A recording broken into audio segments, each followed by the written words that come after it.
السلام عليكم ومرحبا بكم من جديد في قناتكم الف وصفه وصفه. اليوم غادي تكتشفوا معايا اللذه ديال الكويرات ديال السردين بتوابل. غادي تعطيه واحد الطعم اخر لذيذ ومنكه. اللي ذاقوا عندكم غادي يسولكم على سر اللذه ديالو، وغادي نمشيو مع بعض نشوفوا المقادير وطريقه التحضير. غنحتاجوا الكميه ديال السردين على حسب افراد العائله، نكونوا نقيناه، زولنا ليه داك السلسول، غسلناه مزيان ونشفناه حتى دوك الشوك اللي تيكون في الجناب كتحاولوا تزولوهم. وغادي نمشيو على بركه الله نشوفوا الشرموله. بالنسبه لهاد الشرموله غنحتاج فيها كميه ديال القزبر والمعدنوس، تقريبا واحد 4 الى 5 المعالق. غادي نحتاج فيها كما لاحظتوا معايا واحد المعلقه ديال الصلصه ديال الفلفله اللي كنا حضرناها مع بعض. يعني الا ما عندكمش تقدروا غير تحكوا ديك الفلفله حمراء، كتعطي واحد الطعم واحد اللذه. غادي نحتاج القليل من البابريكا ولا تحميره، القليل من الخرقوم البلدي، القليل من السكنجبير، وغنحتاج لربع معلقه ديال الكمون، شويه ديال الهريسه، وغادي نحتاج كذلك واحد 4 الى 5 فصوص ديال الثوم، نص كاس من الخل، وغادي نحتاج كذلك واحد 4 كاس من زيت الزيتون مع القليل من الملح. دائما الملح على حسب الذوق. هذه المكونات كامله غادي نطحنوها وكتعطينا هاد الشرموله هادي.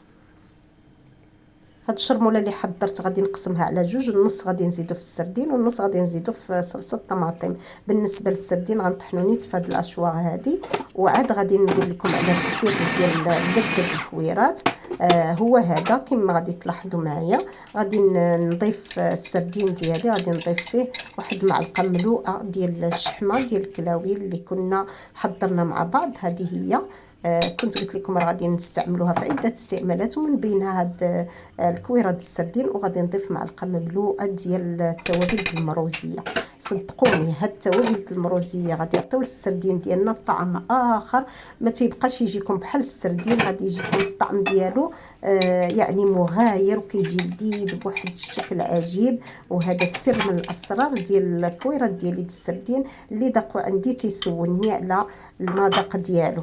هنايا هاد السردين كنضيف فيه كما قلت لكم النصف ديال ديك الشرموله اللي حضرت ديال الربيع باش كيتنكه، وشويه د الملح، وغنخليه على جنب. بالنسبه لهنا صلصه الطماطم كنحضرها بسرعه. هنا عندي واحد ديال الطماطم، عندي واحد البصله صغيره، عندي نص حبه ديال الفلفل الحمراء، عندي جوج وريقات ديال الرند والثومه، تقريبا جوج ديال الفصوص كنسد عليهم في الكوكوط بدون ماء.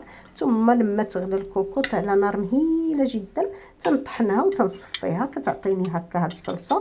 كنضيف فيها النصف المتبقي ديال الشرموله والقليل من زيت الزيتون، ونخليها تشحر مزيان. نضيف كذلك جوج وريقات ديال الرند، وغادي نخلي هاد الصلصه تشحر نسد عليها.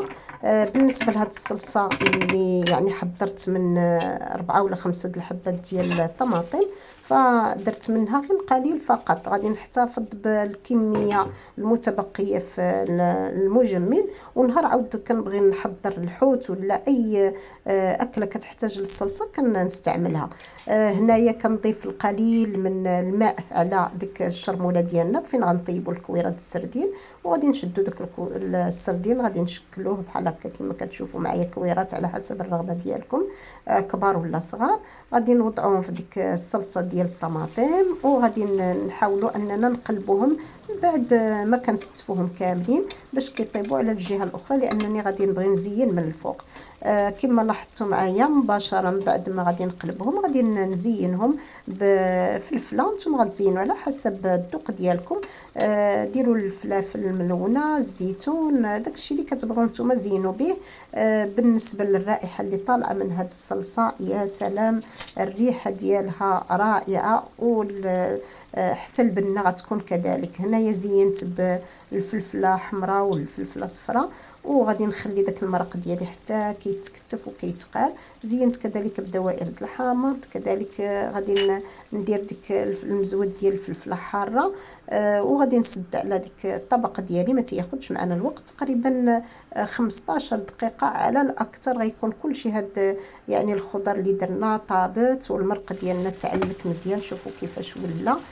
صراحه الرائحه ديالو شهيه جدا كتشهي. حتى المذاق ديالو غادي تجربوه غادي تشكروني عليه. هنا ضفت القليل من الزيتون، وهذا هو الطبق ديالي. انا كنستعملو بزاف في رمضان، تيعجبني بزاف. كنتمنى نتوما ايضا يكون نال الاعجاب ديالكم. والى الملتقى.